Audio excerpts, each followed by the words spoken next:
কুষ্টিয়া জেলায় ভেড়ামারা উপজেলা কৃষকদের মাঝে বিনামূল্যে বীজ ও রাসায়নিক সার বিতরণের শুভ উদ্বোধন। রিপোর্ট মাসুদ রানা, ভেড়ামারা, কুষ্টিয়া থেকে। 2024-2025 অর্থ বছরে কৃষি প্রণোদনা কর্মসূচির আওতায় রবি 2024-2025 মৌসুমে সরিষা, গম, ভুট্টা, সূর্যমুখী, চীনাবাদাম, মসুর, খেসারি, শীতকালীন পেঁয়াজ, মুগ, আহর ও বোরো ধান হাইব্রিড ফসলের আবাদ ও উৎপাদন বৃদ্ধির লক্ষ্যে ক্ষুদ্র ও প্রান্তিক চাষীদের জন্য 2720 জন কৃষকদের মাঝে বিনামূল্যে বীজ ও রাসায়নিক সার বিতরণের শুভ উদ্বোধন করা হয়েছে।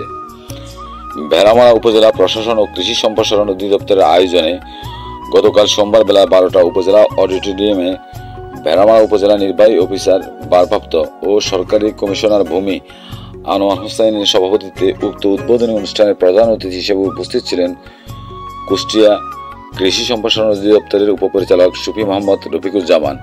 উদ্বোধনী অনুষ্ঠানে স্বাগত বক্তব্য রাখেন উপজেলা কৃষি অফিসার কৃষিবিদ মাহমুদা সুলতানা পলি। এই সময় বিশেষ অতিথি হিসেবে উপস্থিত ছিলেন কুষ্টিয়ার অতিরিক্ত উপপরিচালক উদ্যান টিপু সুলতান। অতিরিক্ত উপজেলা কৃষি কর্মকর্তা কৃষিবিদ শাহনাজ ফেরদৌসির উপস্থাপনায় এই সময় উপস্থিত ছিলেন সিনিয়র উপজেলা মৎস্য কর্মকর্তা শাম্মী শিরিন, উপজেলা প্রকৌশলী দেলোয়ার হোসেন, বিআরডিবির কর্মকর্তা মোহাম্মদ জহিরুদ্দিন সহ প্রমুখ। ধন্যবাদ এতক্ষণ ধরে প্রাণ বাংলাদেশ অনলাইন টিভি নিউজ দেখার জন্য। আপনাদেরকে অসংখ্য ধন্যবাদ। প্রতিদিনের নিউজ দেখতে ফলো বাটনে ক্লিক করে আমাদের সাথে থাকুন। ধন্যবাদ।